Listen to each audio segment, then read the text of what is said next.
ये model paper का question number 1 है। 15 PR equal to 2730 then value of R यहाँ निकालना। Okay yes sir. अब देखो जैसे हमको यहाँ पर P नजर आ रहा है, मतलब परमुटेशन स्वाभाविक सी बात आनी चाहिए। देखो हम डिटेल्स में बता रहे हैं, एक क्वेश्चन तुम लोग पढ़ेगी, इस टाइप का जो भी क्वेश्चन आएगा मॉडल पेपर का, उसमें क्या होगा, ये तुम्हारा सारा पेपर सॉल्व हो जाएगा और अच्छे से सॉल्व होगा। एक प्रोसेस में सीखेगी, बढ़िया से सॉल्व हो जाएगा। तो यहां से देखो इसको कैसे तोड़ते हैं।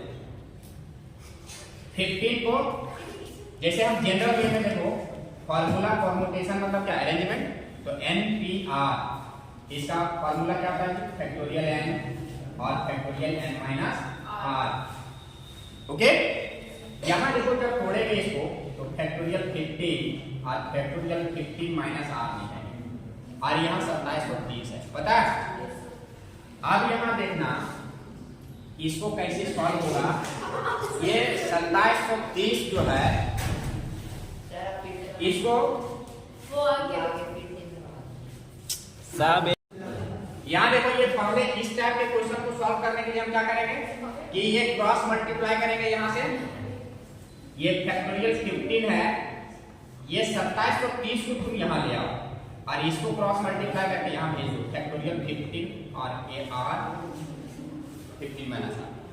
ये 2730 को हम लोग क्या बोले थे, इसको जो हम लोग एलसीएम मेथड से हम लोग इसको क्या करते हैं, तोड़ते हैं, फैक्टर करते हैं। जैसे देखो ये कितना टूटेगा, फिर कितना बार में कटेगा,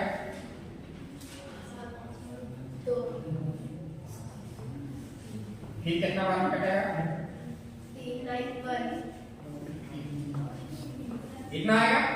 और इसको कोशिश करना, देखो ये थोड़ा सा प्रैक्टिस करना पड़ेगा, थोड़ा सा प्रैक्टिस ये करना है कि इसको अरेंज करना है। ये फैक्टोरियल 15 जो कि यहाँ देखो ये इसको जब हम फैक्टोरियल 15 को हम तोड़ेंगे नहीं आएगा, 15 14 घटते क्रम में लिखते हैं ना इसको, 13 12 इस टाइप से।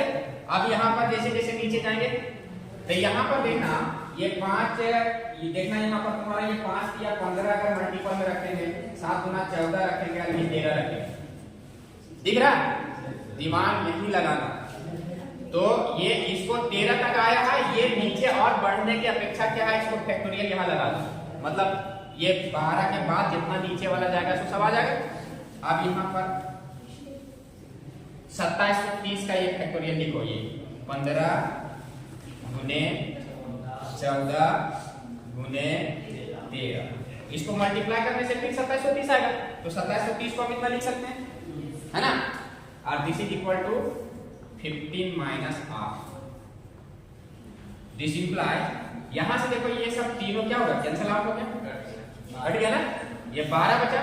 तो 12 और ये यहाँ 15 माइनस 12, तो सोचना कि फैक्टोरियल 12 बराबर 15 माइनस r। यहाँ पर r में क्या रखेंगे, ये कब सेटिस्फाई होगा, जब LHS और RHS दोनों बराबर होगा। तो यहाँ r की जगह क्या रखेंगे ताकि यहाँ 12 आए, सोचो तो r की जगह कौन सा वैल्यू यहाँ पुट करेंगे ताकि ये 12 रहे जी। तो स्वाभाविक है कि यहाँ पर जो है सो दिस इंप्लाइज r का मान क्या आएगा, 3 आएगा, है ना। ताकि यहाँ पर अगर हम यहाँ देखो कि 15 में यहाँ पर 12 घटाएंगे तब 3 आ जाएगा, और यहाँ पर अगर 3 रखेंगे तो क्या आएगा, 12 आएगा।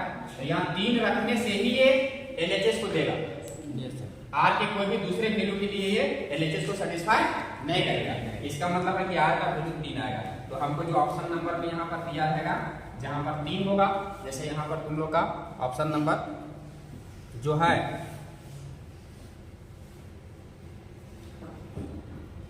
ऑप्शन नंबर ए में देखो, यहाँ ए में 3 है, इसमें टिक लगा देना, क्लियर। नंबर 9 यहाँ क्या कह रहा समझना, the number of ways in which 6 prize can be given to the 3 persons if A may get any number of prize। बस ना, यहाँ क्वेश्चन कर रहा है कि कितने तरीकों से 6 प्राइज को बांटा जा सकता है, कितने लोगों में, 3 लोगों में, 3 पर्सन। अब यहाँ पर एक कंडीशन लगा दिया कि कि आप में get any number of prize, मतलब एक ही आदमी चाहे 6 का 6 प्राइज जीत सकता है। जैसे यहाँ हम लोग यहाँ कोई भी स्पोर्ट्स होता है या कोई अभी कल देखा जैसे इनकम टैक्स वाला जो था उसमें कोई भी जवाब देता था तो जीत गया था।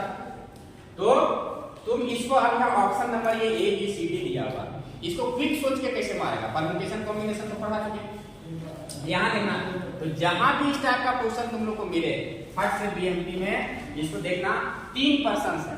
मान लो कि कोई राम है, श्याम है और सीता, ठीक है, यही 3 पर्सन है, 6 प्राइस मेरे पास है। तो एनी नंबर ऑफ प्राइस जीतने के कंडीशन है, मतलब कोई रिस्ट्रिक्शन नहीं है। तो राम भी क्या कर सकता है, 6 प्राइस जीत सकता है, श्याम भी 6 प्राइज जीत सकता है, सीता भी 6 प्राइज जीत सकता है।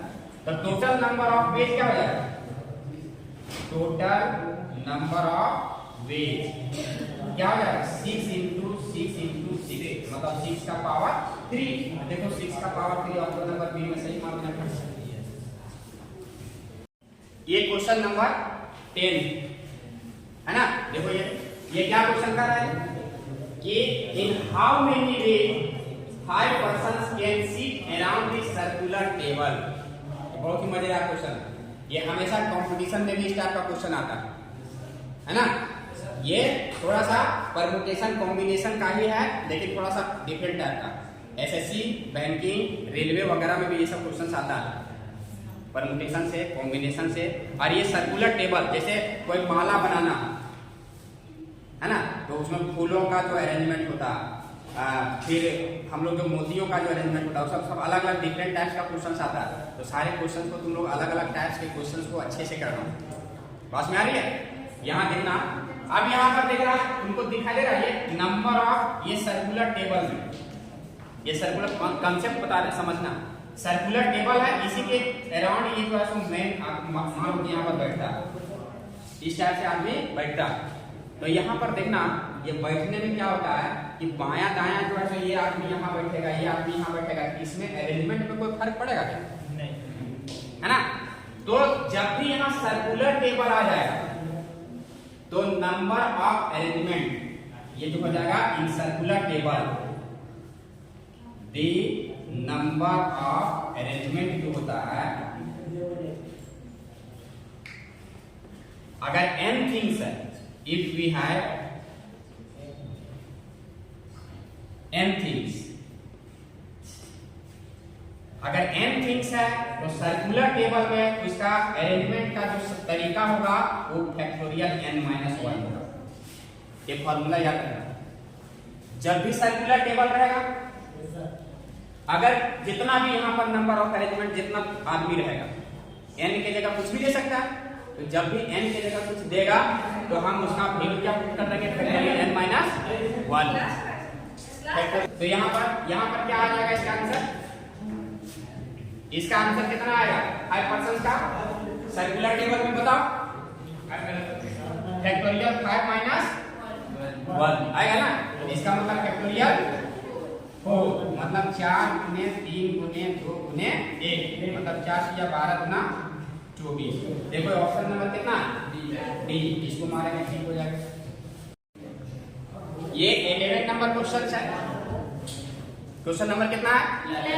मॉडल सेट का क्वेश्चन नंबर 11 है। देखने से पता चल रहा है डिटरमिनेंट का क्वेश्चन है। तो ये डिटरमिनेंट को कैसे तोड़ते हैं? मेरे पास है x3 a3 और 0 x का वैल्यू निकालना। तो डिटरमिनेंट क्या करते हैं, राइट से लेफ्ट डायगोनल को, प्रिंसिपल डायगोनल और -8 into 3, तो ये 3 into x इधर से गुना होगा 3x और माइनस फिर इसको गुना करेंगे 24 equal to 0। 3x equal to 24, x equal to 24/3, मतलब कितना हो गया? क्वेश्चन यहाँ ऑप्शन नंबर सी सही होगा। क्लियर? ये क्वेश्चन नंबर 12 है, ये भी डिटरमिनेंट है। यहाँ दिया हुआ है इस टाइप x का वैल्यू निकालना, क्या निकलेगा बताओ? ये तो अभी पता है कि प्रिंसिपल डायगोनल को गुना करना है, x into x क्या हो जाएगा, x² हो जाएगा। हाँ पूरा डिटेल्स बना दें। x 2 है, 18 x है, और यहाँ पर है 6 2 है, 18 6 है। यहाँ से इसको गुना करेंगे और इसको गुना करेंगे तो x into x square minus 18 into 2, इसको यहाँ गुना करेंगे और ये 18 गुना 36 तो x स्क्वायर माइनस 36 ये क्या हो गया x square is equal to x is equal to under root 36 तो x is equal to plus minus, देखो ऑप्शन नंबर बी सही होगा। क्लियर? नंबर 30 क्या कह रहा? In a row matrix the number of rows, पता है रॉ मैट्रिक्स जैसे ये 1 1 a12 a13 ये इसको रॉ बोलते हैं। ये फर्स्ट जो है 1 मतलब ये रॉ इधर से ये r1 एक ही रॉ है इसमें, है ना? तो यहाँ पर कोई भी रॉ मैट्रिक्स जब भी रहेगा तो उसमें सिर्फ एक रॉ रहेगा। क्लियर? इसके अनुसार ये ऑप्शन नंबर ये सही है। अगर यहाँ पर कॉलम मैट्रिक्स का देगा, जैसे कोई भी रॉ मैट्रिक्स कहेगा ना तो इसी तरह रॉ मतलब जैसे हॉरिजेंटल जो रहता है, हॉरिजेंटल ऐसे एक ही लाइन जो है उसको रॉ बोलते हैं। जैसे यहाँ पर देखो a11 a12 a13 यहाँ पर एक रॉ, अगर हम देखो यहाँ पर देखो a11 a12 a21 a22 तो यहाँ पर देखो इसमें एक लाइन किया है कि r1 हो गया, एक लाइन किया है कि r2 हो गया, तो यहाँ देखो दो रो हो गया ना, दो लाइन हो गया, हॉरिजॉन्टल बन रहा है इस मैट्रिक्स में, तो इसमें रॉ हो गया।